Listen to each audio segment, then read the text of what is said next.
first presentation, which is going to be from Big Brothers and Big Sisters. Yeah, come on up. Mr. Mayor and Commissioner, we do have a presentation tonight. We'll have Ms. Mary Shannon, the President and CEO of Kansas Big Brothers Big Sisters, Mr. Brandon Russell, Chief Operating Officer, Mr. Jeff Jack, the Area Director. If you all really want to come up here. Oh, okay. So back in December, the mayor and I just had a Zoom conference with the organization to learn a little bit more about what they do, where they are, and about the program. And following up on that and having that discussion during one of our ARPA discussions, we asked them to come here tonight and tell us more about the program and what they do. So I'll turn it over to you. Okay. Do I need to use this or? Yes, please. Okay. Should I? It's already on. It's already on? Okay. I'm not used to all of this newfangled technology. I'm just not this cool. So we really appreciate the opportunity to come and visit with you all. I was very excited when Jermaine reached out to us about the potential of coming and visiting with you. And I will say that I'm very pleased tonight to be joined by our Chief Operating Officer, Brandon Russell. Now, he is the less famous of the infamous Brandon Russells that you saw in yesterday's news. Not the same guy, I promise. We have Jeff Jack as well, and they will introduce themselves and a little bit about them when they present. So this is a picture of me and my little sister, Michelle. She is my second little sister since I've been with this organization for, it'll be a decade in May. And so I'm excited on behalf of Michelle and 1,832 Kansas youth that we served last year in one-to-one mentoring with adults mentoring kids, of which half were 13 and older. So we're excited to be here to share with you a little bit about our program and how we have changed and evolved. If I can hit the right button.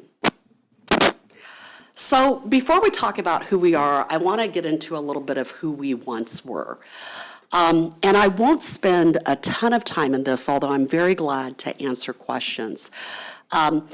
Kansas Big Brothers Big Sisters was formed actually in the late 90s when different Big Brothers Big Sisters, former affiliate organizations, former affiliates of Big Brothers Big Sisters of America, banded together because they could not afford to continue operating independently. And as we did that, Sedgwick County Big Brothers Big Sisters was formed back in 1969.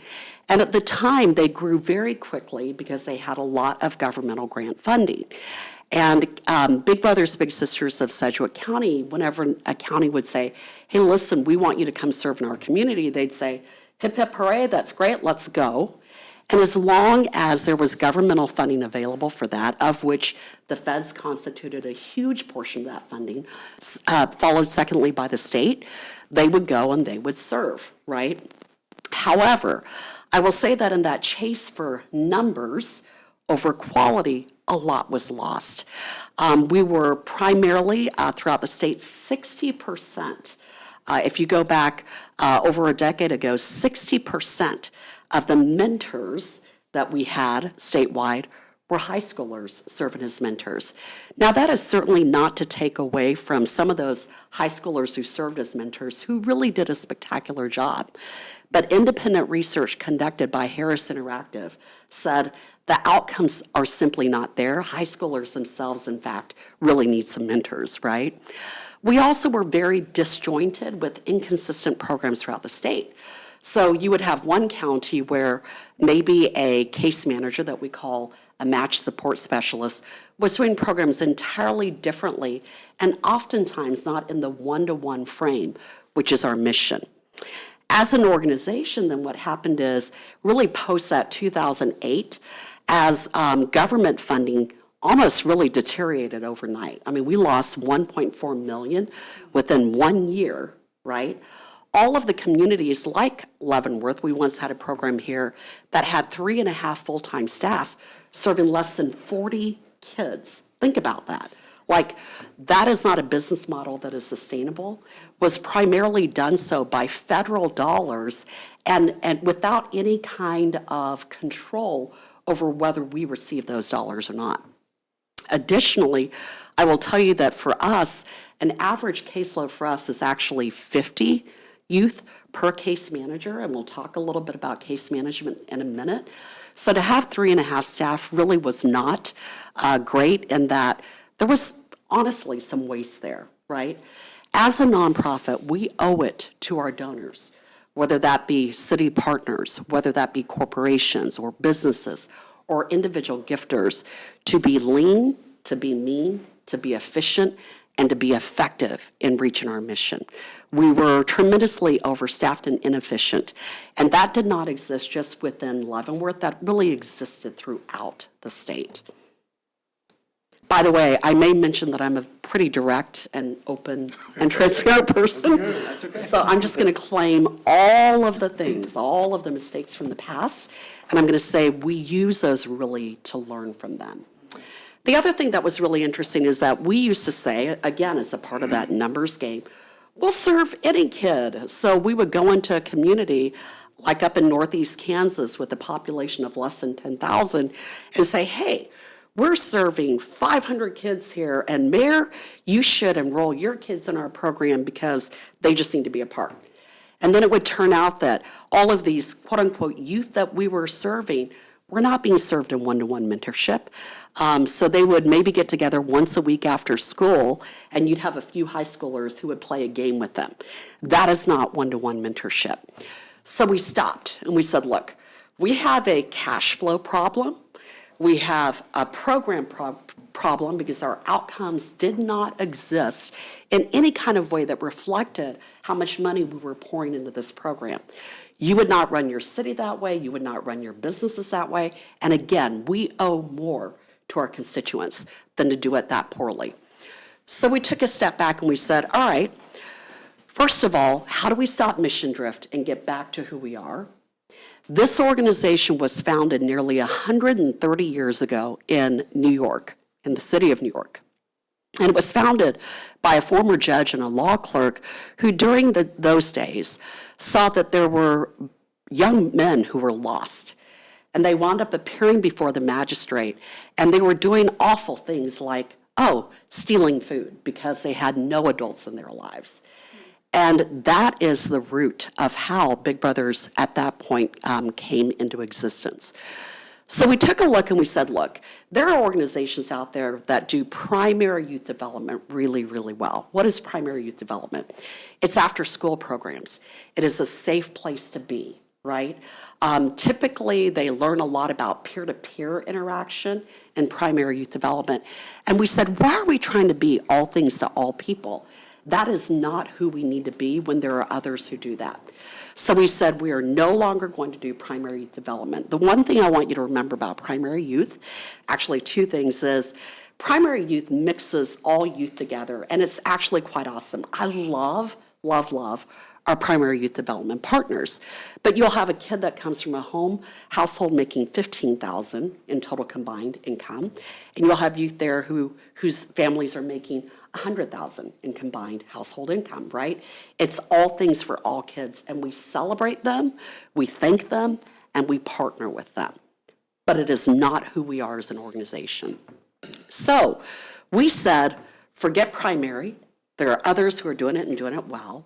That is not the purpose of one-to-one, because the second thing I want you to remember about primary development is that that is typically what I would say is higher volume, lower cost.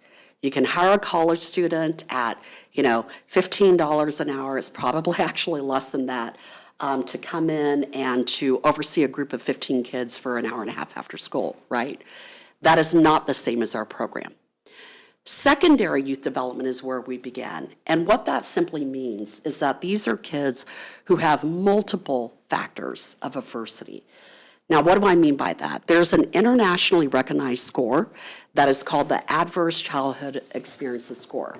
In this nation, 12% of our nation's youth has a score of 4 or higher.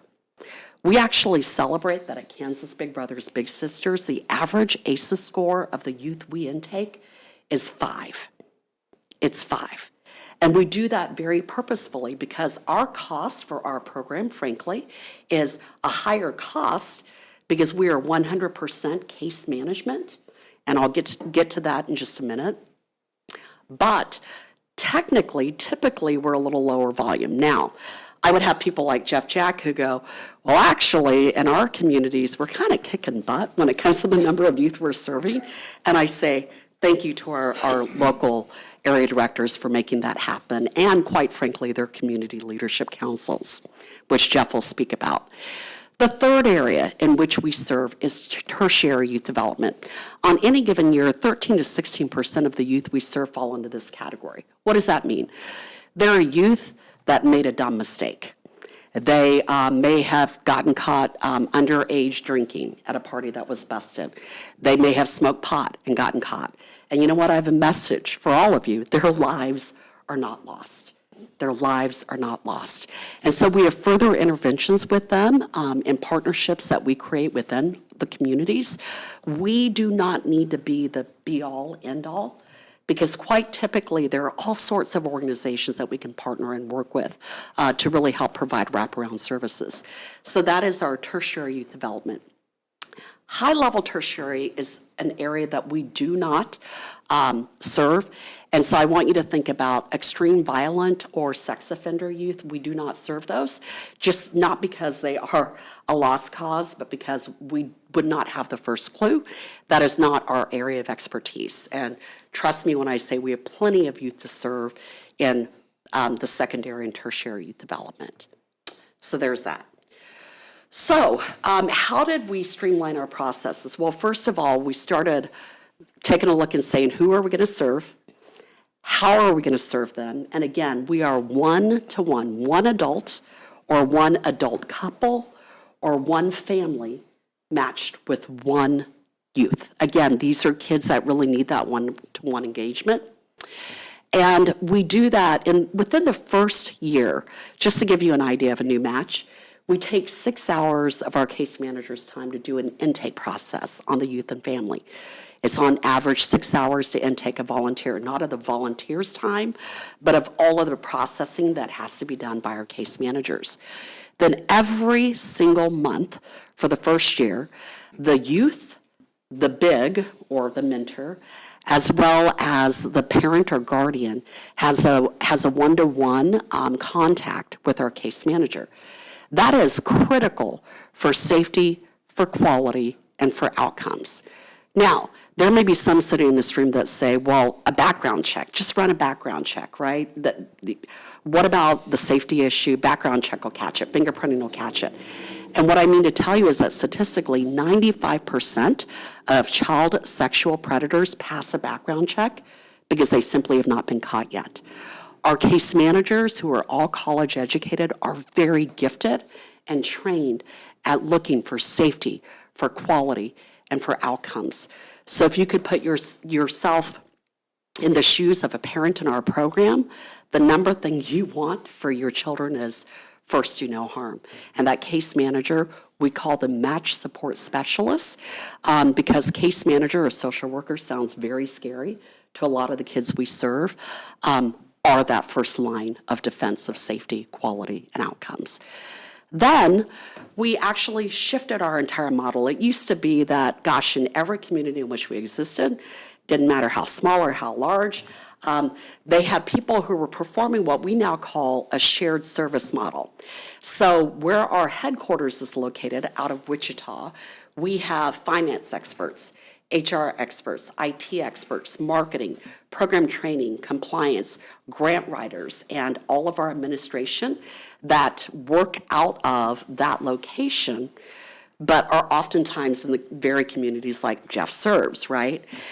But we found that when we did that, we were saving over $1 million annually so that those positions, even on a contractual basis, did not have to be duplicated throughout our other communities. It also means that, let's say that we did move forward with this program here and you had someone who was going gangbusters in making new matches and doing a great job in the case management, but then they needed to go on maternity. We could bring in any program person from anywhere else in the state because there is that consistency in training throughout the whole state. So on the who we are, We've covered that. Who we serve, you can see some of those statistics on the right. But I do want to just briefly touch on, and Brandon will get to this, but a couple of the statistics that I really like to share on our outcomes. And again, independent research, so don't rely on us to say it. Look at that independent research. Nearly half of former littles who are now adults say that their combined household income is greater than $75,000, greater than that. 78% of our former youth now vote in elections. Over half hold leadership positions, whether that is within their company or within their community. The outcomes are absolutely significant. The last thing that I would just say is that on a personal note, and I've asked these guys to share a little bit about why we work here. I was 12 and a half and in foster care when a couples mentor began to mentor me and radically change my life for the better. So when I speak about this program, I speak because there is certainly passion and understanding for how one person, or in my particular instance, a couple, changed the whole everything in my life, and it's why I'm here today. So with that, Thank you for sharing. yes. Thank you, Ray. Thank you all for having us here today. I am Jeff Jack. I am the Area Director for Northeast Kansas, based in Lawrence. Currently, we have matches that we serve in Douglas County and Franklin County. If we're fortunate enough to be coming to Leavenworth, I would be the Area Director for this area as well. And I always like to hear a little bit about someone who's talking to me, so I want to just briefly share a little bit of my background with you because I think some of it is relevant. I was an attorney. I guess I still am an attorney, a recovering attorney. For 16 years, I'm from Southeast Kansas originally. I then spent 3 years in the legislature. I was also in the military for 20 years in the Army Reserves and the Kansas National Guard, but probably most relevant, I'm a retired district court judge. I spent 14 years as a judge in Southeast Kansas, and during that time, I was responsible for all the child in need of care and juvenile cases, along with the other typical things that a judge will hear. So I saw firsthand what happens when kids don't have mentorship, what happens when they don't have that stable background, they don't have somebody who cares for them. I saw it every day. And because of that, I saw, and over that 14 years, I started to see the cycle. You know, I would see the kids of people who had been in my court 14 years earlier coming through. I saw Big Brothers Big Sisters as a way to break that cycle. This is a prevention program. So sometimes you don't see the results right away.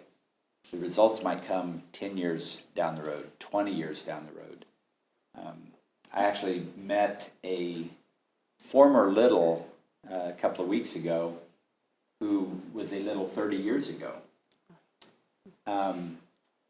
He came from a difficult background. He had a big that it changed his life. He's now 40 years old and he's a 5th grade teacher. And that totally changed everything for him. And so it breaks those cycles, breaks that cycle of poverty.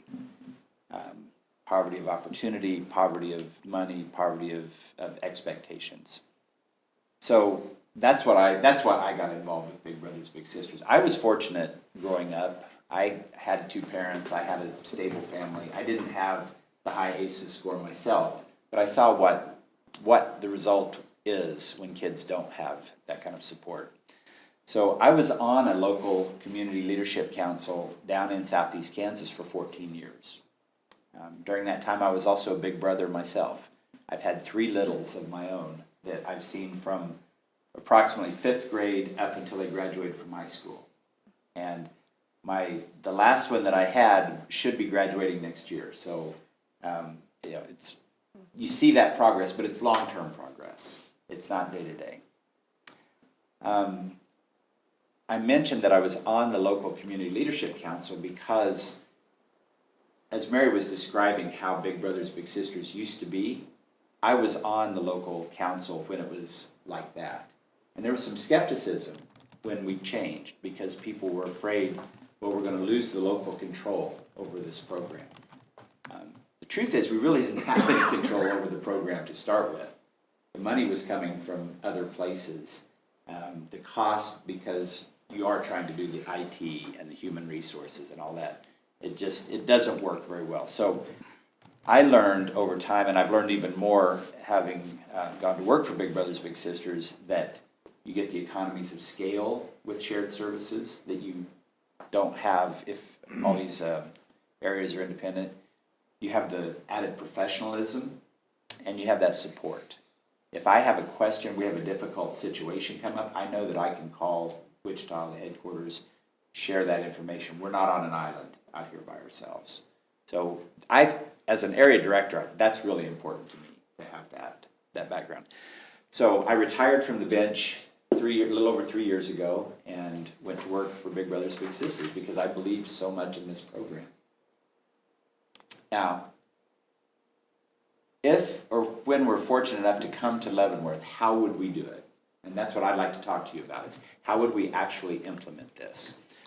Well, to create this program here or anywhere, these are the foundational stages that are going to be required to have a successful program. Because this is intended for a long term. We are not coming in, we don't want to come in for a quick fix.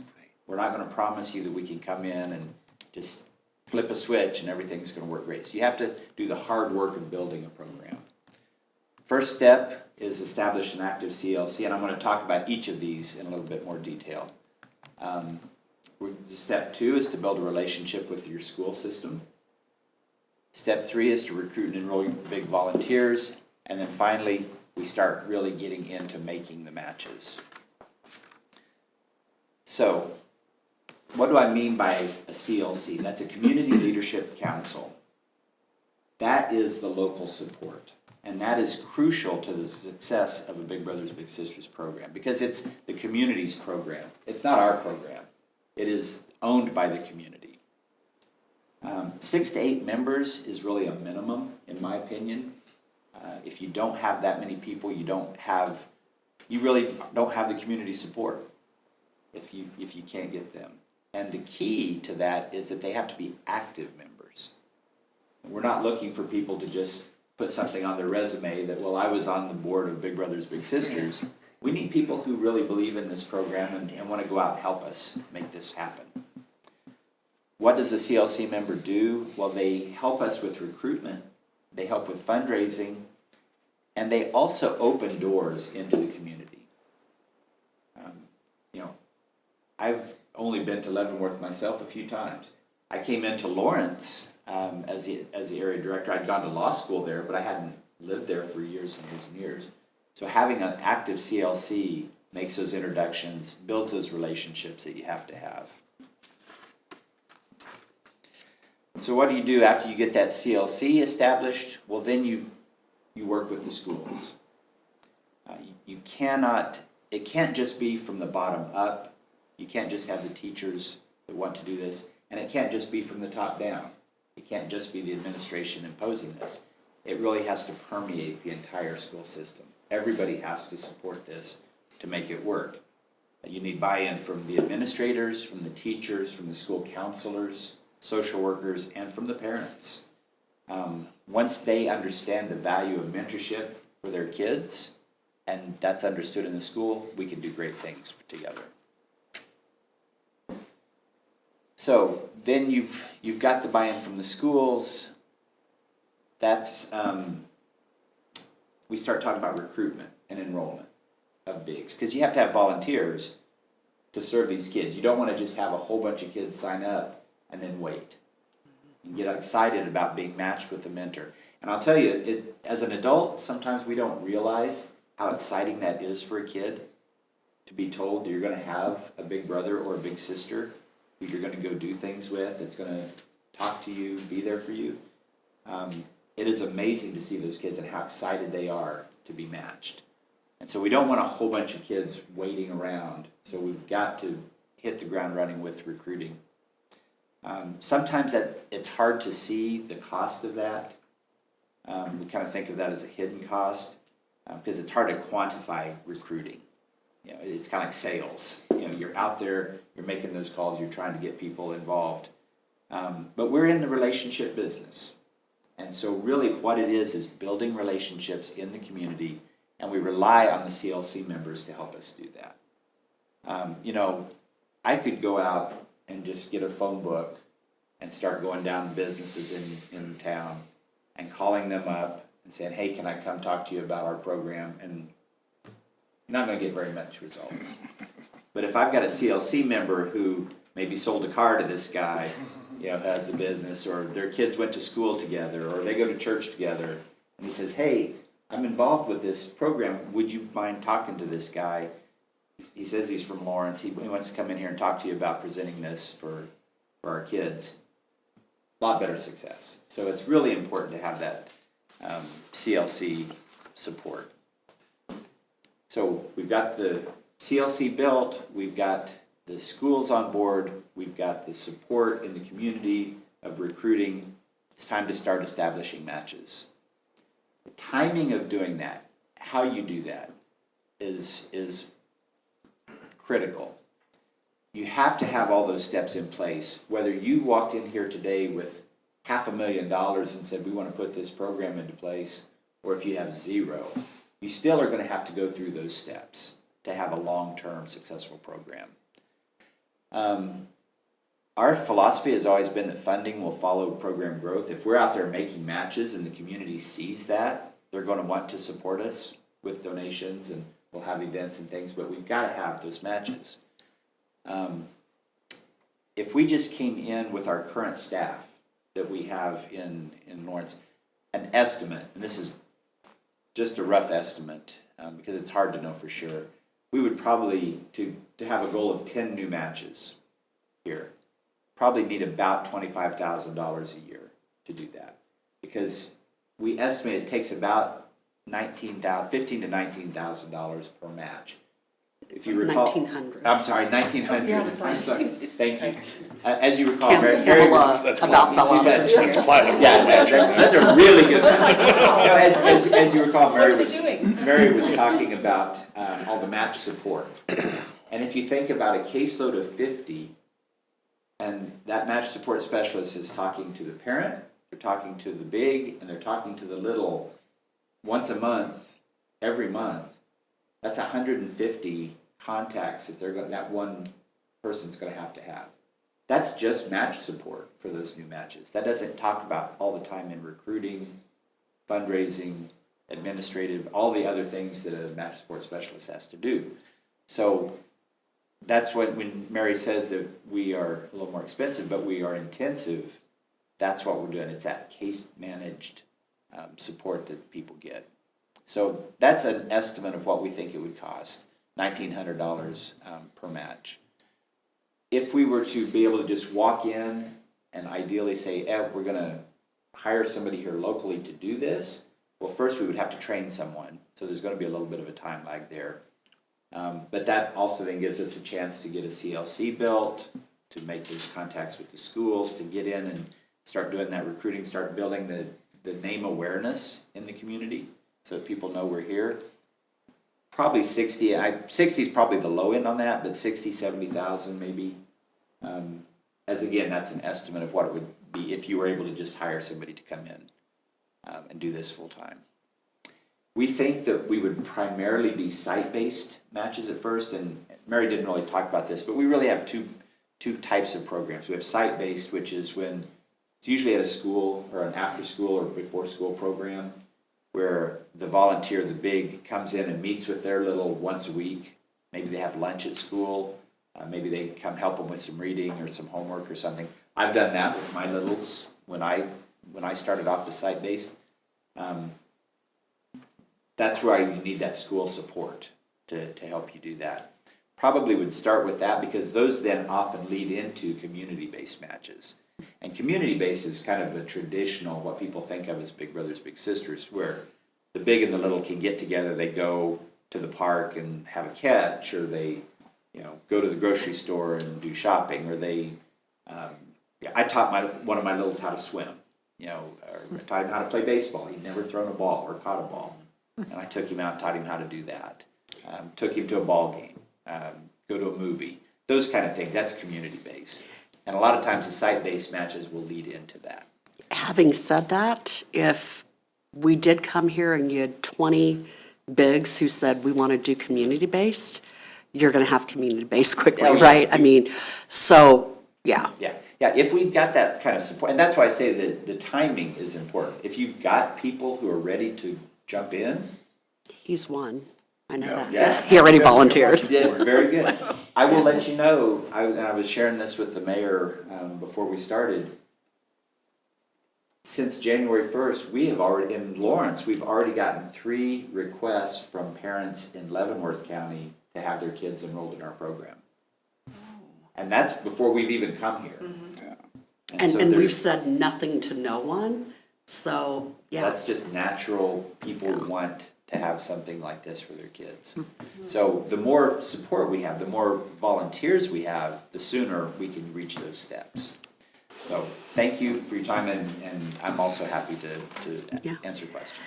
And then the less infamous Brandon Russell will present, and then after that, we're going to assume that you have lots of questions for us, and we're glad to answer. Thanks for having us. My name is Brandon Russell. I've worked for Big Brothers Big Sisters as the COO for Kansas now for 9 years. This is all very comfortable to me because for the 22 years before that, I worked in local government. I was emergency services, primarily in EMS.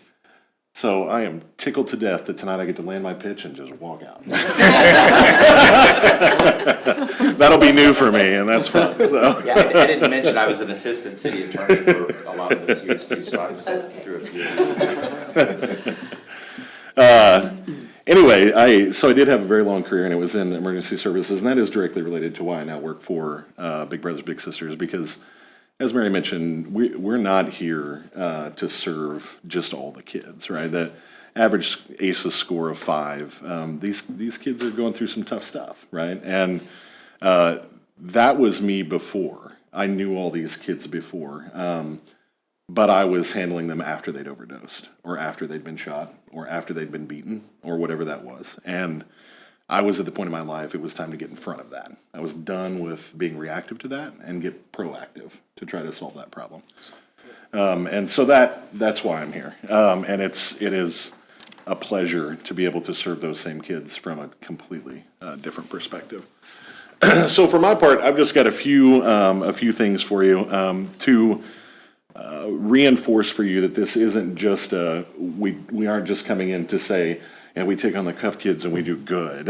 we actually really do measure that, and not only locally or at the state level, but the national level. Big Brothers Big Sisters of America is the central coordination point for all of the affiliates in the country, of which there are over 200. We are a federation model, so each affiliate is its own 501c3. But because we can leverage affiliates from all across the country, we can do national level, high participant, longitudinal peer-reviewed studies about our outcomes. And we as a federation have been doing that now for more than 40 years. So the numbers that have been presented to you throughout the presentation, you've had a preview of, that show the outcomes of this program are beneficial and are solid, are absolutely based in long-term research. Our most recent national level study just wrapped up last year, but that means we need another 3 to 5 years to compare sample group to control group and see how those outcomes are. Preliminary reports from that already are sharing with us the same information we knew before. So kids that are in this program benefit from it greatly. In Kansas, we take that a step further. We're one of the only affiliates that does the assessment that we've mentioned a few times, where we do a full assessment of a kid that is very much like ACEs score. We visit the home, we visit with the family, we learn everything there is to know about them so that we can understand that risk level. That's part of the slow burn and the slow start when we come into a community, because we have to have partners. Because quite frankly, not every kid that comes to us is going to benefit from the full-on one-to-one mentoringship interventive program like ours.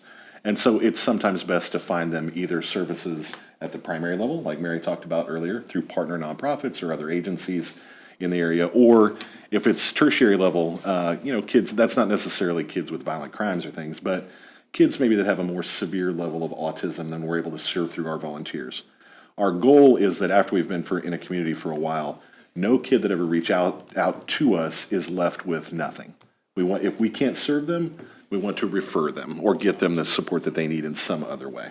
So that's all part of our assessment and our outcomes. We want to make sure we can do that for kids both front and back. So that's what our intake assessments are about. Then annually, every kid in our program, family with parent-guardian participation, we participate in numerous studies. All of that data rolls up at the national level as well. So we can all see how we're doing across affiliates or as a whole or just Kansas. We love acronyms, by the way. We excel at acronyms. And so youth outcome studies or child outcome studies those are strength of relationship. Those are all different surveys that are conducted annually.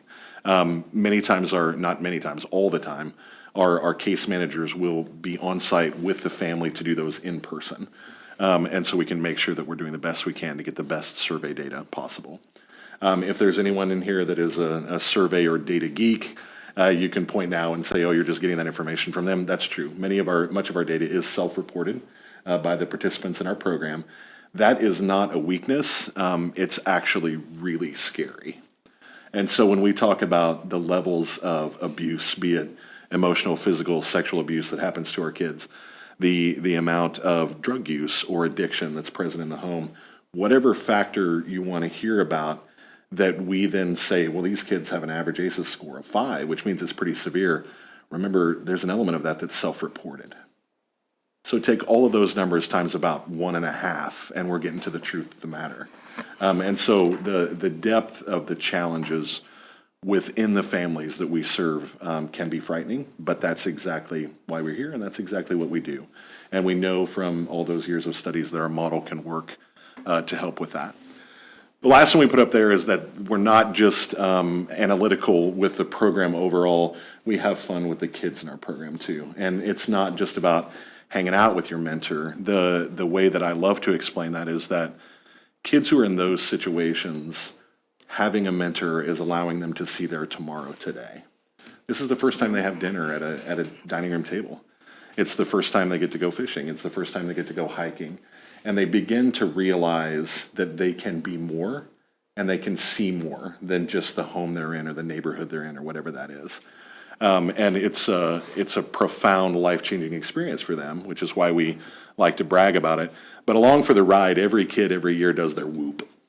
And they, first of all, love the name that it's WHOOP, because that's just fun to say. But it's wish, outcome, obstacle, and plan. And the mentor works through that with them.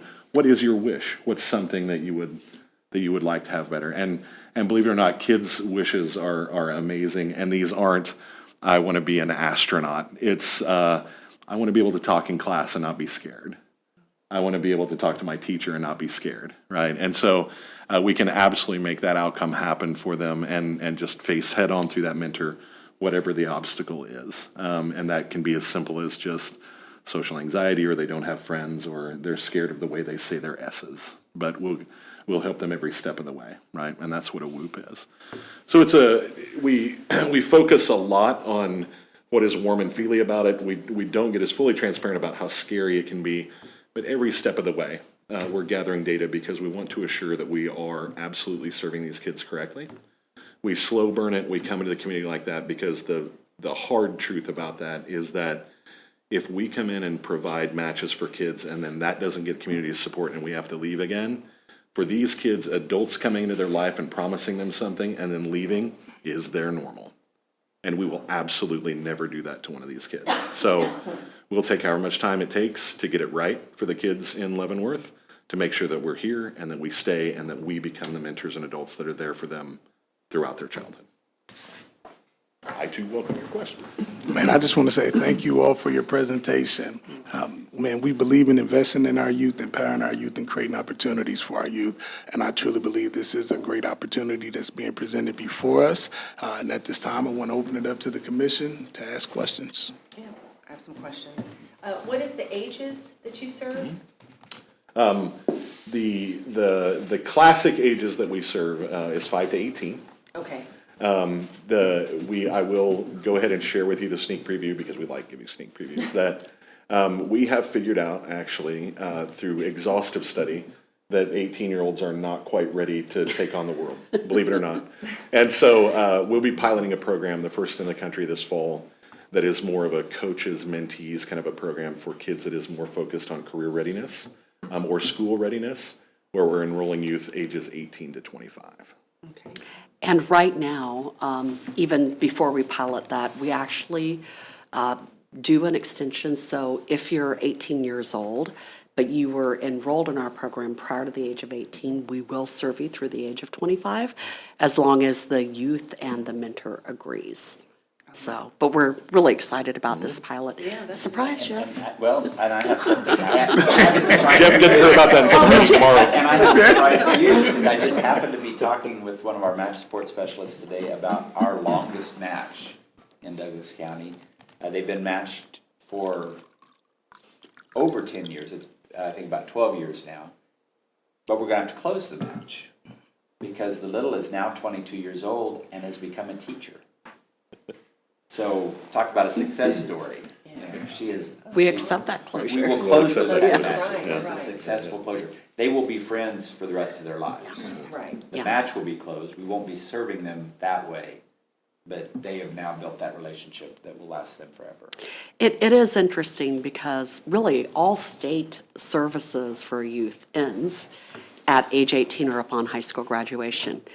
And yet the madness of it all is they don't wake up 1 second after they turn 18 or as soon as they get off that graduation stage, if indeed they're one of 3 Kansas kids who actually do graduate, or of the 75%, and go, oh, I've got it all figured out now. I know exactly what I'm going to do. And I've had excellent role models and been surrounded by a wonderful village, right? So that's why we are piloting that I was gonna program. say, it could, at 18, that's even probably more scarier, you know? Yes. Okay, I'm an adult, now what do I do? Someone was always there for me, so that's Yeah. great that you've extended that age. And you would be such a great guide in that, yes. So, but I think it's going to be really rather significant.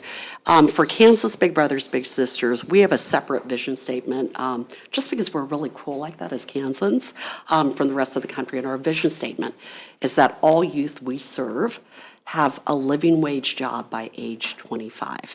And we feel like this will take us a long way down that road. We also, as Kansans and as communities, have to stop asking ourselves, why do all of our kids keep leaving the state, right? We know that when we help youth develop this little thing called community attachment, that it makes a significant difference in whether they stay, whether they leave, or whether they leave and come back. And so when you think of Big Brothers Big Sisters, it is far greater than just an adult being really nice to a kid and hanging out, right? We've got to look at it from an economic perspective. We have to look at it through a community growth and sustainability perspective. What are all of those pieces that really help our youth become the next us here? That was a long answer. I'm so sorry. I may have mentioned I'm really passionate about I know the this. ages. Real quick, I know you service different cities in Kansas. Of course, they're all different populations. Can you give me an average amount of kids that you serve, or is there a? Yeah, so right now we have, we use a hub model, right? Meaning that an area director is located in a hub city that then serves surrounding areas, like that's why Jeff here is here. And our current hub cities where we have programs located are Hayes, Dodge City, Wichita. There's a weird little donut of counties around Wichita where we have several offices that's a little decentralized. Newton, Hutchinson, and Winfield. Then Manhattan, Topeka, Lawrence, Pittsburgh, and Emporia is currently where we serve out of. Many of those have comparable size populations to Leavenworth. You guys are probably a little bit on the larger side to some of those. Average anywhere, so we served just over 1,800 kids last year. And anywhere, so like a Hayes, which is relatively comparable, 250 to 300 kids. Okay. It depends a lot on the needs of the community, though. We have Wichita is surrounded by very affluent suburbs, and that's just not where we belong. And so there's some places where maybe it's too small, or maybe there's not a lot of need there for kids. So we try and find that perfect middle ground. And if we were here for, 5 to 10 years, you could count on probably average population of kids would fall into our service population being somewhere between 150 and 215. But you guys know Leavenworth better than we do. So. Hutchinson, Kansas has a population that is almost 3,000 larger than Leavenworth. And our Hutch program last year served 78 youth in one-to-one mentoring, of which most of them were actually community-based. And so they are growing very quickly, which is really exciting to see. Yeah, but it took them a while to get that traction, right? So I just want to keep going back to what Jeff said. We want to underpromise and hopefully overdeliver, but we always want to be really practical. And what we don't want to do is do the whole Music Man River City nonsense, right? We're just going to be very direct and open with you all about what is possible, what is probable, what is likely, and what can be achieved. Thank you. Where's the band? Hey! Oh, yeah, good. You Yeah. probably sang that. No, I did not. Okay, we know 5 to 18, soon to be 25, if necessary, as they want. What about the bigs? What ages are they? That is a hot topic. Thanks for bringing that up.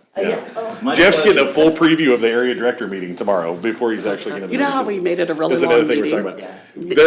There is a a point when we decided that it's a good idea to add 18 to 25 as new enrollees, not just extended enrollees, right? We suddenly encountered a bit of a conundrum because currently what the policy says is that you have to be at least 18 to be a big, right? And so we're saying these kids still need help and their mentors. Right now, that's how it exists, but the reason it can exist like that is because of our screening process, right? And for site-based matches, if you have a kid that's 19, 20, 21 that's in college, that's an outstanding match because their school years match up precisely. And so in a site-based match, we don't have to worry about the summer months because the kid's out of school and the big's out of school. And you can actually make a really good match for that. And we have to recognize, us folks that maybe have a little less hair, have to realize that it's actually pretty cool to have the local football star from the college or whatever come into cafeteria and hang out with you than it is to have the old guy, right? And so there is a place and a space for ignoring bigs it, that are younger. And then there is absolutely a place and a space for people that are older or further into their career. And that's exactly why our intake process is pretty thorough, because we want to find the best fit match for every kid. Okay, so there's no maximum age. No, absolutely not. In fact, I'll share this with you. Our longest lasting matches, I mean, I'm a big, they let me as I went in with my walker. Our longest, I love that, thank you. Thank you. Our longest lasting matches, actually, and some of our best matches are with career adults who are 40 and Yeah. older, and our oldest big that we have right now is 88 years old. Yeah, that's right. 88. I was going to see if you knew that. And for a lot of our kids who literally have missed a great sense of what family is, for them to be able to have someone who mirrors like what a grandparent is, or in this case, like a great grandparent, it's cool. It is cool because they have the time and they have the experience to really spend time with our kids. So one of the age populations that I love the very most is 40 and older, quite frankly, especially for the community-based. Just love them. In Lawrence, one of our good partners is the Senior Resource Center. Because they're bringing, retired folks in from all over to come in for their programming. It's a great thing for people who want to give back to the community, want to give back to the next generation. So it's amazing how many empty nesters we get who say, well, my kids have all gone. I'm not sure what I want to do. Now's my chance to do this. I've thought about doing this for a while. Now I have the time. Yeah. What about the kids who are, no, I don't want to do this?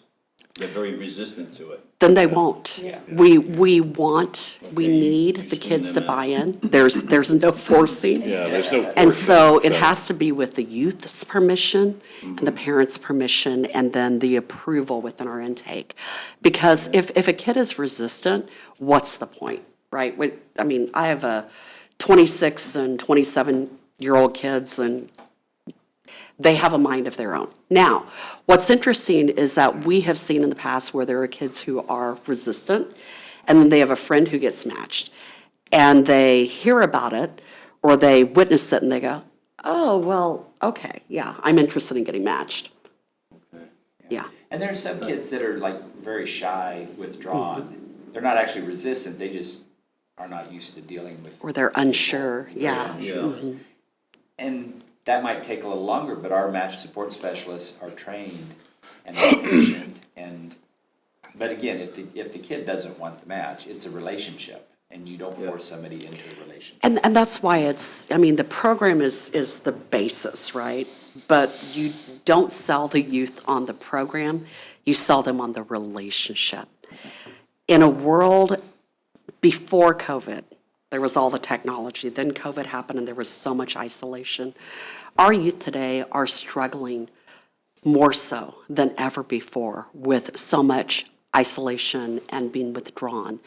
And it is going to take them time to even figure out what, for many of those youth, what human connection really actually feels like. And yet when they experience it, they crave it, they want it, they learn from it, and it is life-changing. What else you got, Ed? We have an interesting little tangent story about that, is that, and I don't, we want to make it happy and a good presentation for you, but there's a real kind of rough element to all this too, and a really good example I can give you of that, about how the relationship for kids form, that may at first not be resistant. They don't storm out and say no, but they maybe wonder what this is all about. Over the course of the development of that relationship, there's about maybe once, twice a month, we arrive at a point where we actually have like a crisis call. And I have a team of people that we lead that through. That means we're handling an emergency involving a little in real time. And the reason why we have to go first and then collateral contact police, whoever we need to, is because the person in their life they trust the most is their big. And that can be a slip up of, whoops, I was at a party and I had something to drink and I don't know what to do, so I'm going to call my big, all the way up to, unfortunately, we have interrupted abductions, we have interrupted rapes, we have interrupted sex trafficking in progress, because the person who they reached out to at that critical moment was their big. So we have to make sure we have processes in place to conduit that over to the proper law enforcement or whatever authorities. That's how much that trust grows over time. So it can be scary for them at first, but that relationship, we're in the relationship business, and they learn to trust that adult a lot. So. Thank you. Yeah. There's another thing we didn't really touch on in the presentation, but I think it's important in what we do, at least in my area, we do this, and I'm sure we do it statewide. And that is, our match support specialists are case managers, but they're not just talking to the youth. They're not just talking to the kid. It's usually an entire family. And if the family's not part of that relationship, it doesn't work. And so one of the things we really work hard on is making sure our match support specialists are plugged into the entire community and all the other social service agencies that are out there, all the other resources that are out there, because they know those families. And if this family needs their washer and dryer broke down, and but they have no job, or they can't afford a new one, well, where can you go to get something like that? Or they're going to lose their house, or they're having a job problem. Our case managers, our match support specialists, are usually some of the first people to know that, and they can help them find those resources. So, it's a relationship with the kids and the bigs, but it's really the entire family that they help. Yeah, thank you. You got any questions? Yes, sir. Well, I think you guys did a great job of laying everything out and providing a good foundation. You answered a lot of questions that kind of, I think, came up throughout. So one thing that you hit on a little bit was kind of the program outcomes. I didn't see a lot of those numbers up there or anything like that. You spoke to a couple of them. I would love to see more of that. If you could, sometime here, send them over to the team. Or Did I send those over to one of the two of you? Yeah. I'm glad to resend it as Yeah, well. yeah, Okay. Yeah, I should have just dropped it into the presentation. My apologies. No, that's okay. I mean, I appreciated the Yeah. feedback and, want to kind of know just what that return on investment is. Sure. And, You should. Mayor Wilson and I have talked back and forth on, these types of programs, and, my biggest thing is I just want to know what we're getting out of it, and it's, there's a lot of programs out there that can make you feel good and are warm Yeah. and fuzzy. You just want to know what we're getting out of it, what's this going to mean? You started speaking to some numbers, which was awesome. Yes. And so I'd love to be able to see that and know that it's impactful. One question I've got is kind of throughout the course of the program, whether that's 3 years, 10 years, 20, whatever, what does the follow-up look like for the city, ongoing? And what's the engagement, if you could speak to that? So follow up for the city, say a little bit more so I understand your question. How's the program coming along? What are some of the Oh, yeah, I gotcha. outcomes and things like that? That's a topical conversation. On our drive up here, I told Mary, I said, well, this is really interesting. Because we've never started into a new community here. We've never started with a city before. That's typically a community engagement or a, social services partner or something like that. And so I told Mary, because remember I said, I'm familiar with this room. So I said, if this is where it's going to start, and if we get started in Leavenworth and that's where it starts, then we've got to make sure that Jeff, at least, if not us, are at least coming back quarterly or as often as we can to stay in touch with that city council. Because I know how they are.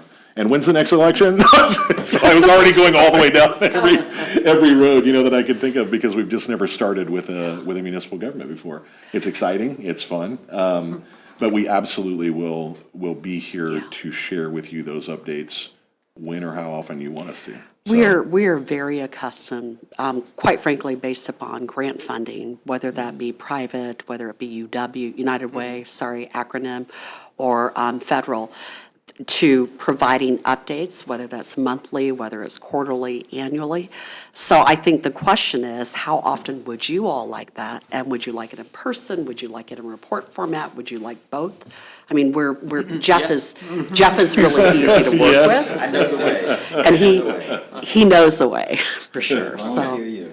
yeah. Well, and if it's, if we would like to do something like this, and if it's a success and it's building on that, obviously creating more awareness is a big piece of that. So, yeah, and I love the career readiness piece that you're piloting. I think that is a much needed area that's going to probably fill a big void, a big gap that continues to develop in the workforce, today.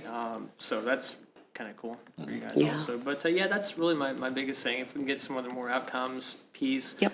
and I would just ask that, if we were to move forward with the program and everything, that we just couple together kind of the accountability piece, from this side to know, what's going on. And there's various different things that have been started over the years or that, happen here in the city, and we see how things can degrade if there's not the accountability piece. Absolutely. I think it's important to remember in thinking about that, though, if we're talking about accountability for what happens in Leavenworth, this is a long-term project. So Totally Correct. we can be Correct. accountable for things like how many matches are we making? What are the length of those matches? How many are we closing? Those kind of From a things. quality assurance, Yes. standpoint. That we can I'm do. definitely a quality over, quantity type of Yeah. person, so, Yeah, how many kids are gonna vote? We're not gonna know that for a long time. Right, here. right. exactly. And I think that, again, going back to Jeff's point, that we are not like a food bank where, okay, a family is hungry tonight, come here and you get food, right? It is long-term. process. But absolutely, we have a really just incredible board of directors who eat, live, breathe on ROI and on outcomes. And so I think you would actually be pleased with the things we measure, how we measure it, how frequently we measure it. When Brandon began this job, he had long flowing hair. It is now all gone. It went out the window. Yeah. Mine's still black, Jeff, technically.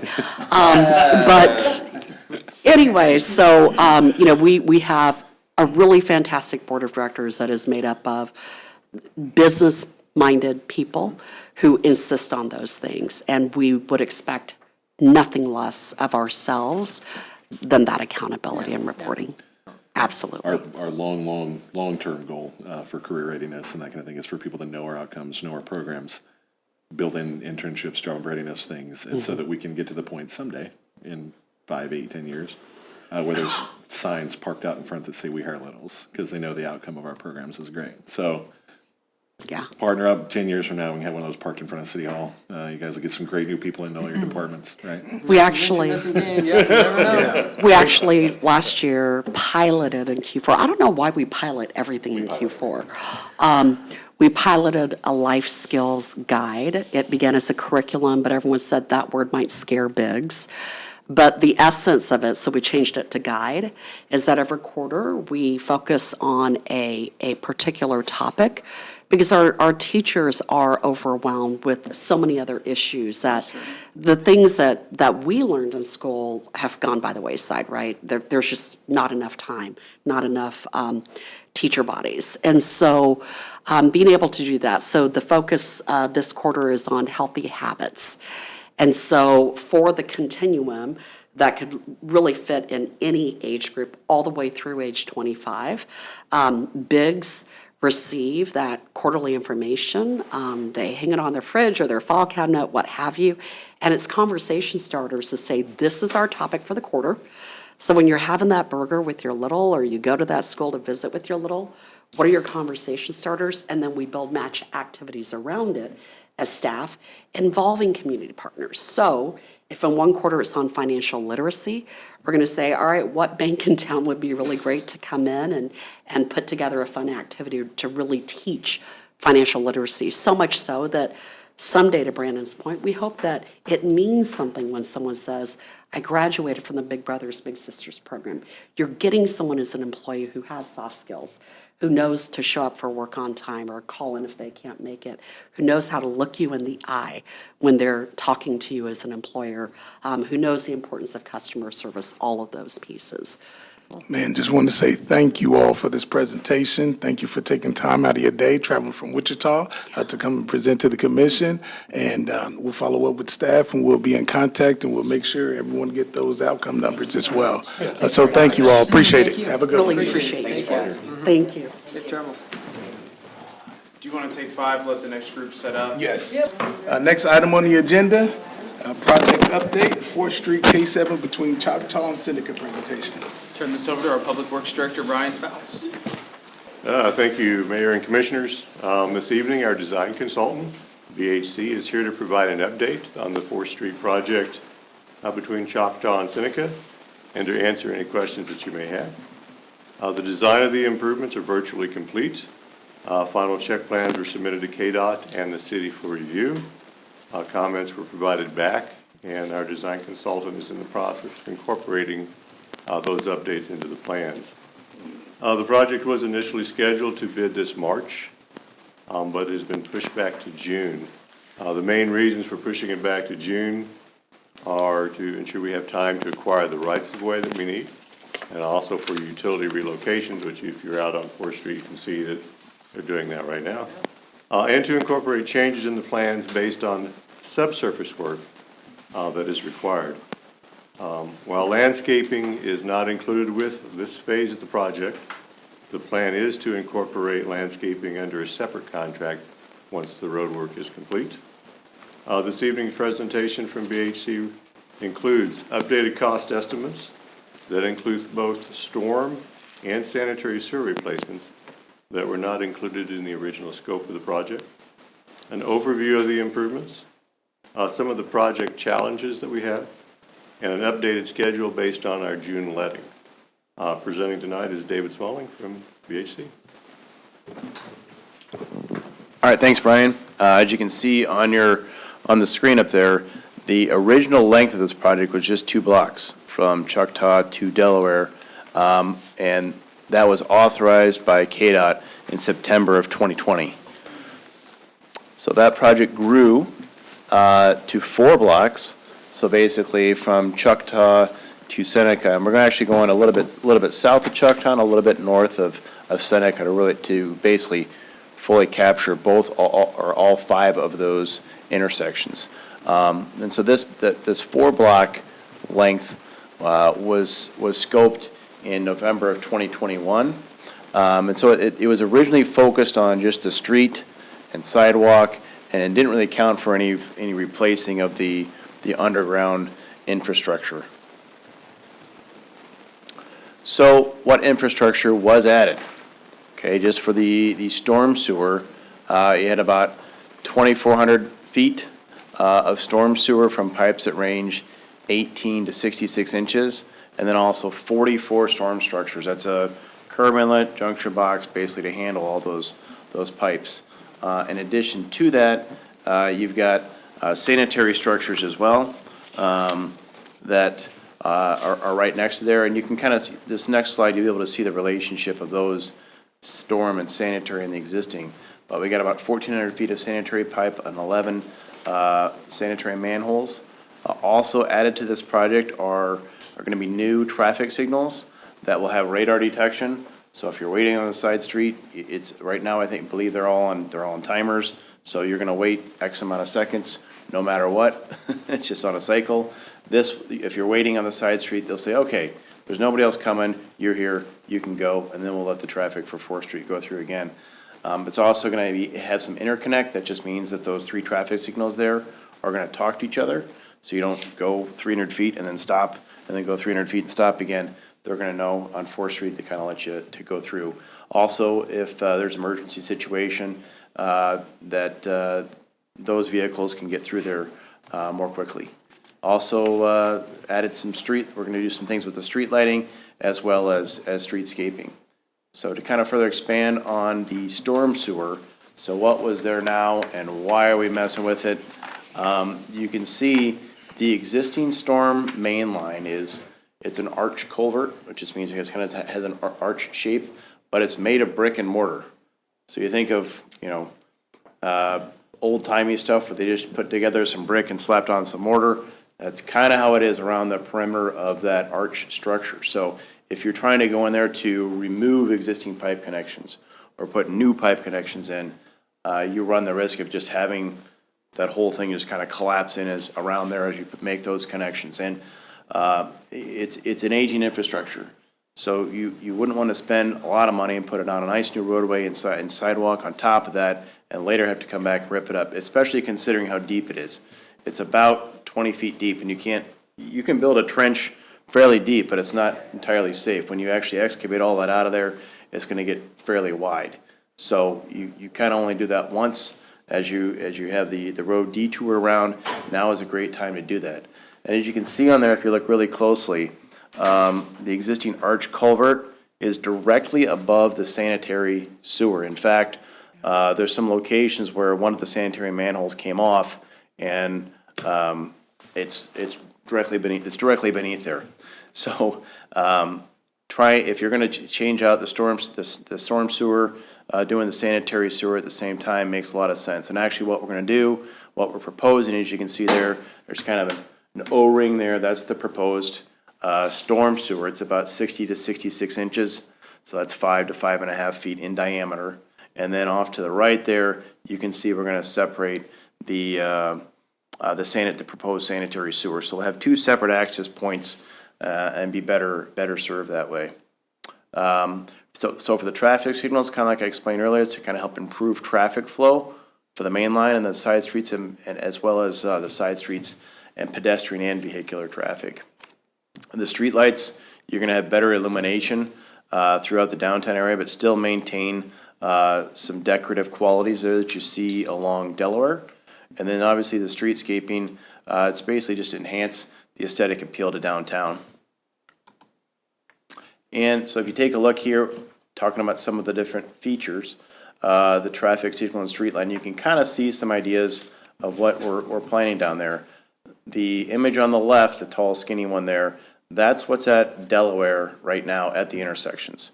So at the intersection, there's a two head luminaire, and then down the corridor of Delaware, there's just a single. But we're going to maintain that same look. So you can see even at the 3 traffic signals, there's going to be a traffic signal pole in the southwest and northeast corners at Cherokee, Delaware, and Shawnee. So this structure here will be there with the lights attached to the top of it to help illuminate that area. And those same luminaires are going to be at Chucktown, Seneca. In fact, we're taking the the exact luminaires from Delaware, there's 4 of them that look just like the one on the left, and moving them to the north side of Choctaw and to the south side of Seneca to really match the theme that's going down there. And as we kind of talked about before, this is just there's other streetscaping that's gonna happen, but with this project, they're gonna be doing some colored stamped concrete in 3 different locations. You can kind of see the center turn lane median there in the image down there at the bottom. And then also the crosswalks. It's not gonna look exactly like the crosswalk there in the upper right, but there'll be some features of colored stamped concrete within the crosswalk. And then behind the curb, there's gonna be kind of a maintenance edge, about 18 inches wide, that kind of continues that brick theme throughout the downtown and throughout this corridor. So some of the challenges, give you guys kind of a sneak peek into what's underneath the roadway. If any of you guys have ever been to Seattle, you know, they kind of raised that city a long time ago, and there's some storefronts still down there. They do an underground tour, but, you know, this is an opportunity here. Leavenworth could do their own underground tours for at least this short stretch.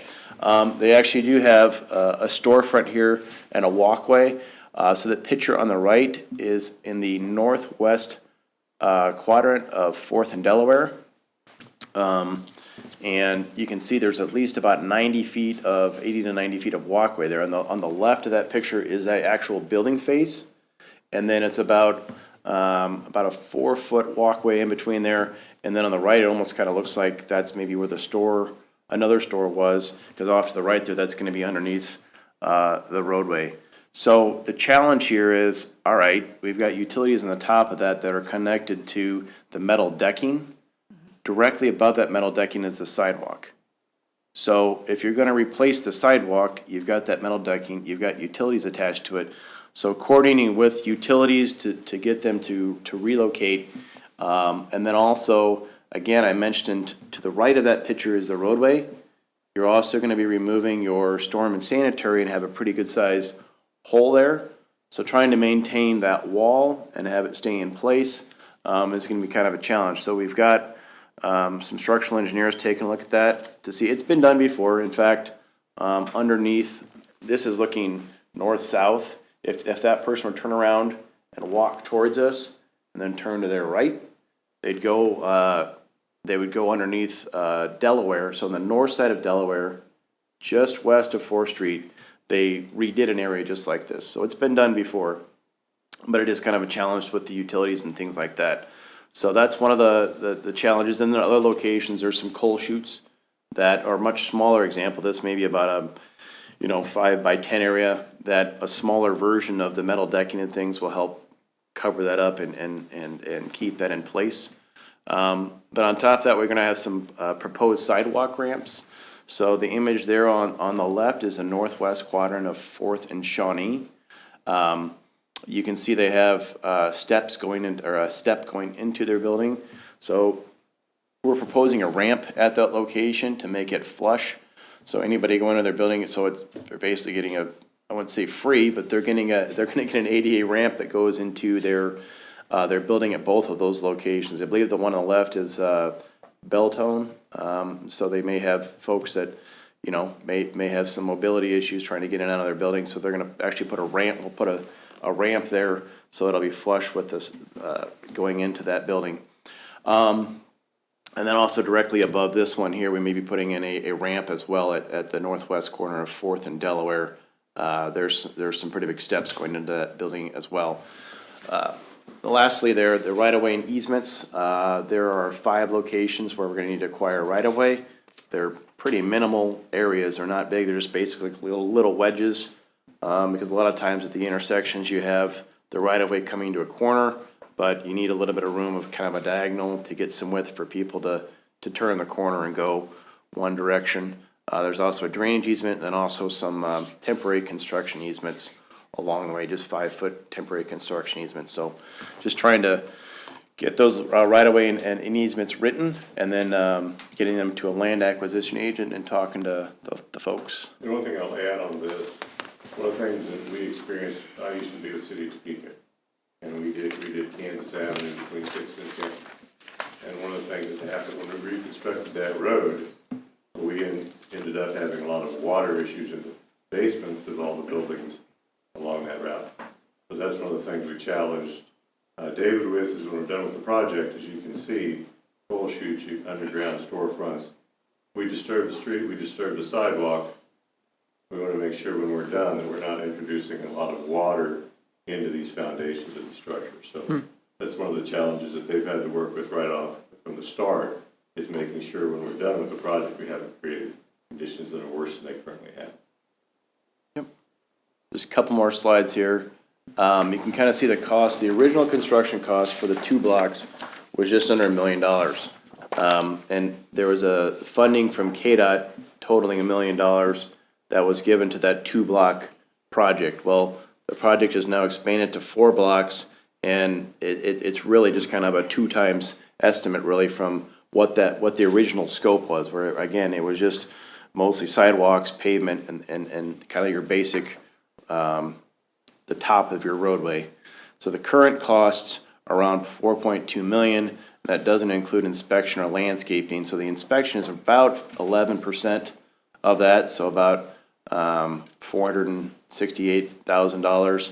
So the construction and inspection total is right around $4.7 million. If you add a 10% contingency, you're right around $5.2 million. Now, why did that all go up?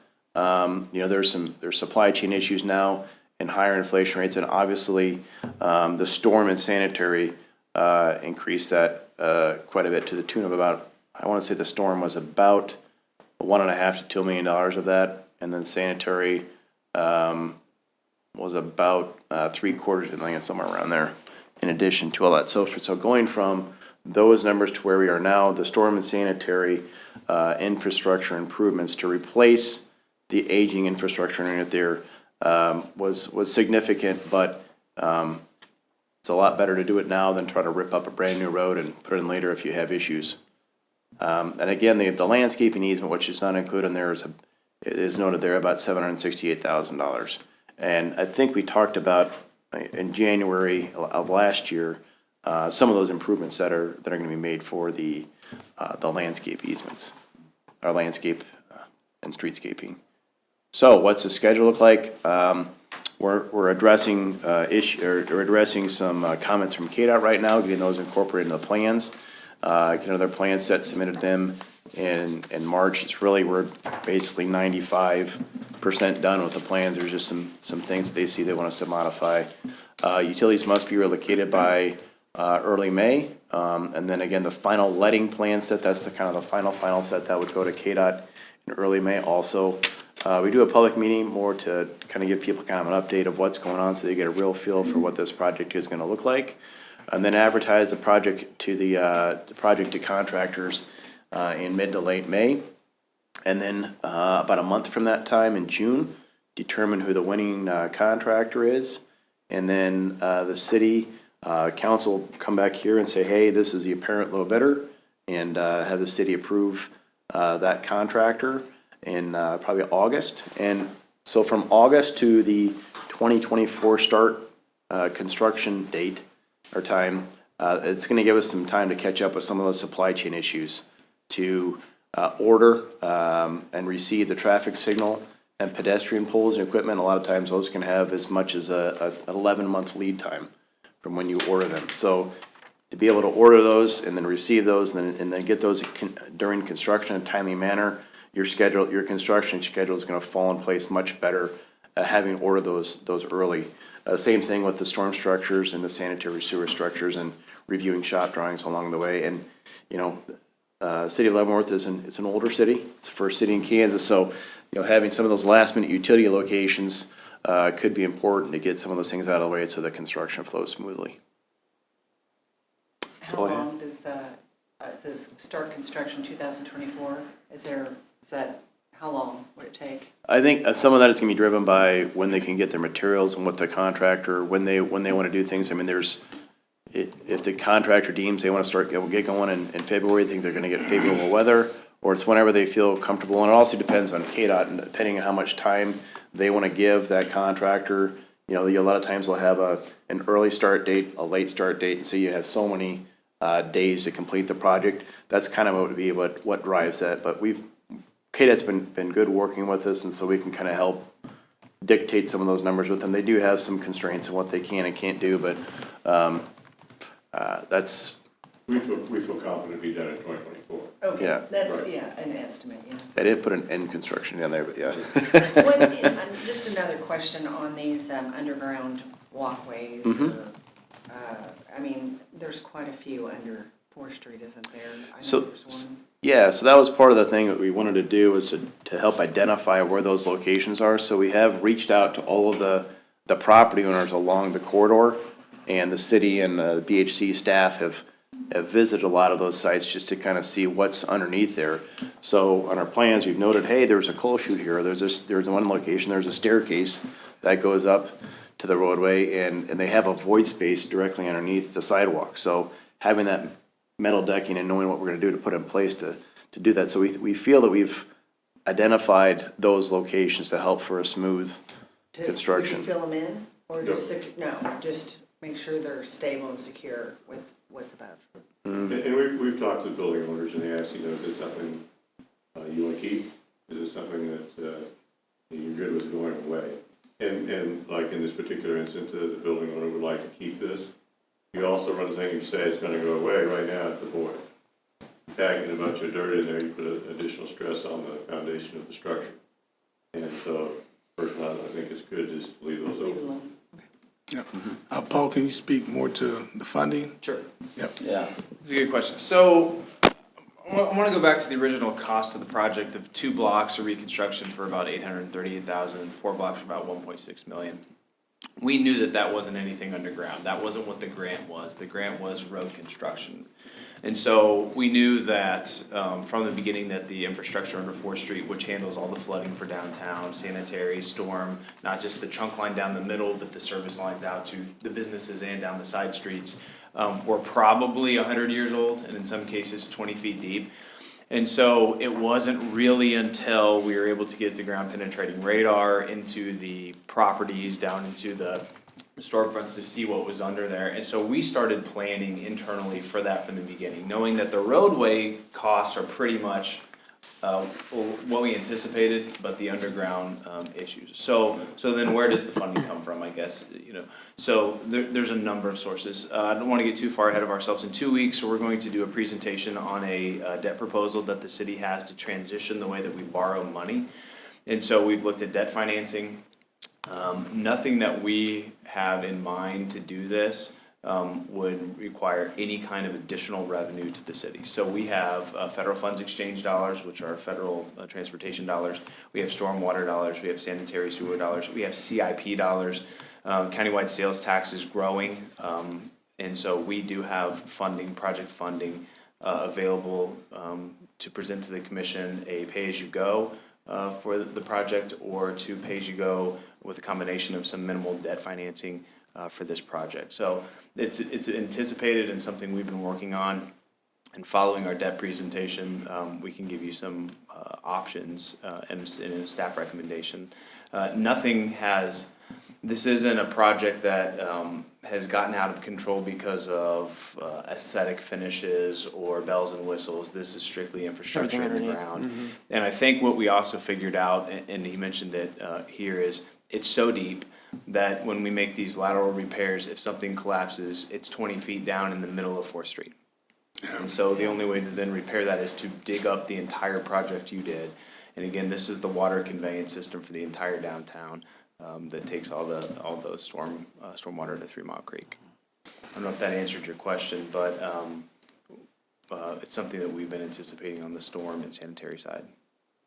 I appreciate it. Thank you for your presentation. You got questions? No, I'm just definitely interested to see the funding options there. Obviously, concern I have is what that's gonna do, any kind of burden it could put on us, and how it can impact everybody's, still what they're paying in the city and stuff like that. So that's just something. Yeah, and we are looking forward to presenting that to you, because I think we have worked on this over an amount of time that it won't disrupt projects, won't increase the revenue required for anything, that we should be able to do it through normal revenue sources. Appreciate it.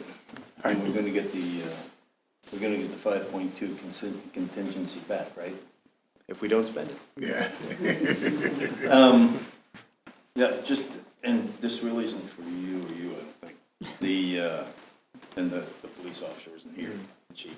Are we gonna just, for a year, we're gonna have, or more, I guess, than a year, we're gonna have just detours around the heart of the city? That's exactly right. For much of 2024, there'll be detours, some detours through 4th Street.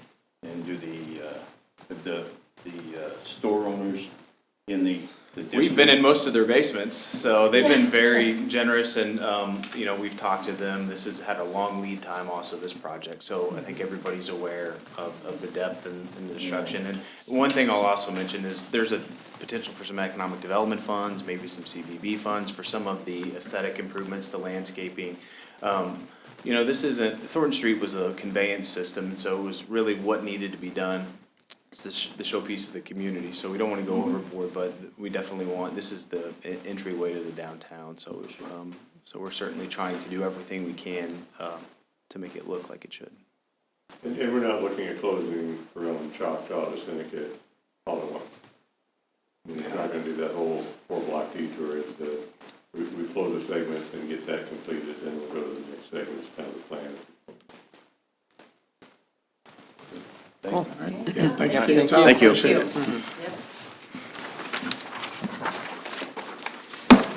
Final item on the agenda, solid waste operation discussion, enforcement approach. Yeah. Mr. Mayor and Commission, so as we continue on the transition to the hybrid polycart system, brought first by the City Commission, then the assembled solid waste task force, we get to item number 3. We've done collection approach, the hybrid polycart new regulations, the bulky item pickup, frequency and new regulations, and now we come to enforcement approach, warning and citations. So I do want to read the Solid Waste Task Force, what they said. They did have a paragraph in their final report. Recommend the city should not have ordinances that it cannot or will not enforce. Have city staff prepare a series of warnings and fines for residents who violate ordinances regarding to solid waste pickup. Enforcement is necessary. Recommend enforcement of the 24-hour curbside placement of refuse through the random residential checks by solid waste foreman.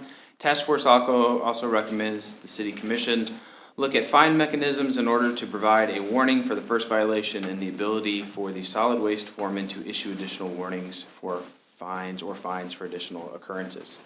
So what we took from this is, and from the Commission's direction, is we want something that those who violate the program, who contribute to the blight of the community, who continually don't follow through with the rules, that there are consequences. But I have heard through this whole process that we don't want to make this punitive on our residents who maybe make a mistake, or even through the first couple months, 3 or 4 or 5 months. This is about getting compliance, not about punishment. Punishment as a last sort of phase, and I've had conversations Education with and most then compliance. all the commissioners. That's exactly right. So I broke this topic down into 3 topics, which were warning and education period, enforcement options, and enacting enforcement. So I want to talk first about the warning and education period. Staff would recommend, mainly from feedback from the commission, but also some conversations we've had with some other agencies, a 90 to 120 day education period following the implementation of the program, where it's all education. It is, as part of the education, staff would create a variety of stickers to be attached to items or piles that were not in conformance. Stickers would be friendly. They would identify the non-compliance, offer alternative actions. Hey, bulky item pickup is by Friday. Please call this number, to take advantage of our free bulky item pickup. Provide a phone number and a web address to access more information. So we want somebody who sets out loose items or a mattress or stove to realize there are options. They are free, and here's how you get a hold of those options. In addition to the information will be provided with the polycarts, we'll have all the information included with those through direct mailers, the city's social media, website, Channel 2, newsletter, and other methods of standard communication that we have with the public. We intend to also use our rental property coordinator. Chip was here a couple weeks ago to connect with property owners and explain the rules and requirements of the refuse program. So work with landlords, work with tenants in that community. Information. So probably I would say there's no rush on this. I would recommend 120 days. as people learn the rules, as they work through different seasons, through the fall season and through the Christmas season, and then switch following that period. So then we started looking at enforcement options, and for the couple municipalities who do their own refuse, they kind of did it two different ways. They stressed to us education and compliance, as you said, Commissioner Hangula, and I've talked to the other commissioners, that's really where you want to put all your energy and effort to start, is education and compliance, and then work with the very few who continually violate going forward. It could be done through a direct referral to municipal court. That's how one entity that we had did. It's a little bit clunky. That requires departments and divisions to speak to each other. It's also time consuming. If it goes to court, then they may have to schedule a court date. The judge puts it on the docket. It could take a while. And then the other thing we looked at is the code enforcement division. Has its pros and cons. They don't currently issue citations, and a lot of code enforcement officers don't have citation authority. That's a bigger step, I think. And so here's where, before we get into those options, and we can come back to that with your questions, I do want to hit the enacting enforcement. So I think regardless of which direction the commission decides to go on enforcing, equal weight should be given to enacting maybe something ahead of the program so we know what we're doing, or to begin the process to prepare these preferred methods, but hold off on implementation until staff and the governing body has been able to compile more information through the education period. I don't want to create a solution to when we don't know what the problem is. How widespread is it? Where is it? What's the best way to attack this problem? If we enact an ordinance and we have to change it, then why did you enact it in the first place? So I would recommend that we think about at least not putting anything in place before the program starts, and I know Commissioner Martin and I had this conversation as well. I also think it may send the wrong message that we have the enforcement ready now and we're waiting for you to violate it. No, we want to learn what the problem is before we design the specific solution. We can turn an ordinance around pretty quickly. And we can continue to have these discussions at a next study session about if we do get there, what does that look like? But maybe wait through that education period to see specifically what the problem is and what's the best tool to solve it. And I'm sorry. No. Well, and if it is an education thing, then we should start to see different, I hate to say violations, but different violations start to be on the downward trend as more people are becoming aware of, what's out there. And the thing for me was like, hey, are we potentially violating a civil liberty or something like that? And it's like, well, this is it's a refuse service that, our citizens are paying for, and this is an updated improvement. And so, we're not really limiting anybody in what they can do. It's just kind of changing up the way it's done. So I think if we can work together, there's going to be most likely some, repeat offenses out there. But, I think if we can just encourage and keep the communication going on how it works, that, it could take a few months. It could take a little bit of time. But, yeah, if we could see that data before we, Yeah, I think that's going to be the part is, week 1 versus week 5 versus week 10. How many violations are we seeing and what's the nature of them? How are we interacting with those? I do think at the end of the day, we'll have to put something on the books for enforcement. I think that's just going to be necessary because new people come in and people come out and people are just chronically push that envelope. But let's see maybe what that looks like. Sure. Yeah, and I think we'll definitely have a better idea closer once we get to the summertime, as things really start to open up. Thank you for touching on those points as well. So are we looking at revisiting this in another 120 days? So what we'll probably do now, if we want to, hold off on implementing anything or drafting an ordinance for you to review at this point, is we need to do sort of a summary of where we are, of when the rollout date is, when people can start seeing them, what the rules are. Sure. So we have from guides from the commission and the Solid Waste Task Force Committee, what the bulky item policy looks like, what the polycart program, the written documents. And so I plan to bring those back to the commission probably at a March study session and continue. We'll probably even have another one in April. We just want it out there as much as possible. And then we'll work on maybe what a draft enforcement action would look like once we know a little bit more. Okay. So would we have consensus to wait on putting in a policy like that? We wait on the enforcement until we give people a chance to get used to it, and then, hey, you who don't want to get used to it, they're the ones we'll be looking at the enforcement action on. Yeah, it's other not folks, it's gonna be designed- education. Yeah, it's not designed to be punitive. It's really designed to Yeah. clean up the city. And so Exactly. we don't want to come out, I think, with, we have the stick ready, kind of thing, I think. And if you keep revisiting it a little bit, and then people have questions, and Sure. then, address those, and then go forward and just reiterate it. Yeah. And you have touch base with Commissioner Bowder as well? Yeah, Okay. yeah. All right, yeah. Are we gonna do something to prevent, like instant stick on them? Elderly, disabled, and intellectually challenged folks, they didn't know. And, for some folks, they can't physically get the stuff out there, or they can't physically not keep it from going out there because, something got delivered and they took the thing to replace it and just threw it out on on the lawn. We're gonna have any kind of Yeah, an so, allowance of that? right, so that would be a lot through the original, the stickers and the information Yeah. that, what is your issue? And it ends up that the refuse workers know their routes and their people pretty well. So, I mean, Yeah. you're talking a lot about common sense. And case by case, yeah.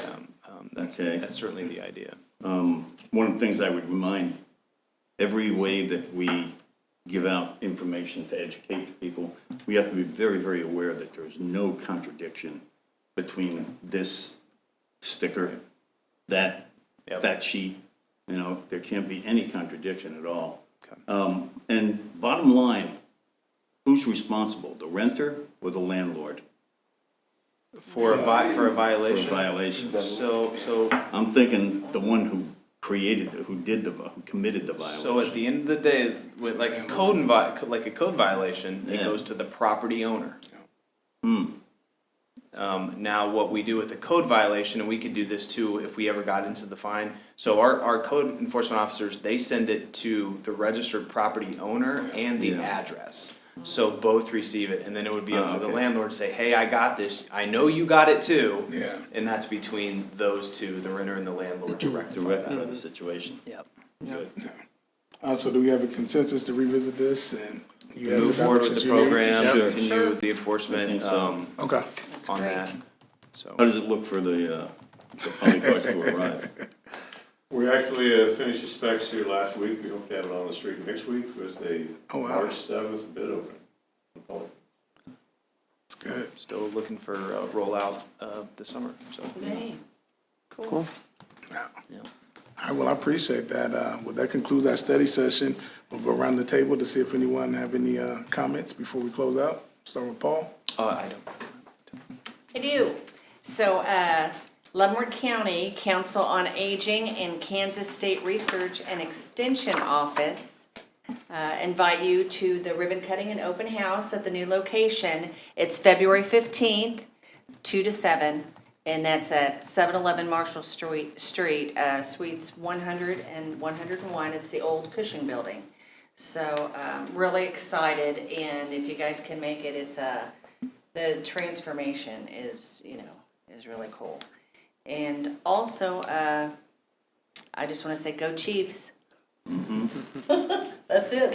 Have a good rest of the week. Yep, Commissioner Hingelman. Man. Oh, there's some red. There's some I know I sort of did. red. I know it. Look at Go Chiefs! I thought about that when I came here tonight. I was like, we should probably wear Chiefs shirts. Yeah. Are you good? Oh, yeah. Commissioner Martin? Yeah, Mr. Faust, one thing, when you're getting, you said you're gonna open the bids in another few weeks on the, everything I've been hearing so far, it seems like the resin market's been kind of getting soft. So if you're getting any numbers back from anybody that you did from like last year to kind of get initial, if they're the same prices, I would, just my thought is push back a little bit and say, hey, they went some direction, so if we can, push back to keep the cost down more, but anyway, and yes, go Chiefs. That's How what- many do we so. expect? How many bidders do we expect? We expect two companies that have definitely expressed interest, and they know that the other is interested. And so there'll be, A bidding war. hopefully they'll. Yeah. Never a bad thing, yeah. Cool, thank you. Yep. Just want to give a special shout out to the city and all who participated in the daddy-daughter dance. It was amazing. It was great.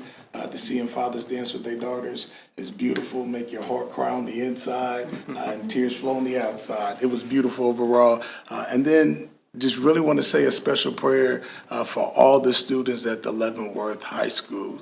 There's some things that is going around, and just ask that you just keep all families in prayer and the students at the high school. That concludes our city commission meeting. Thank you.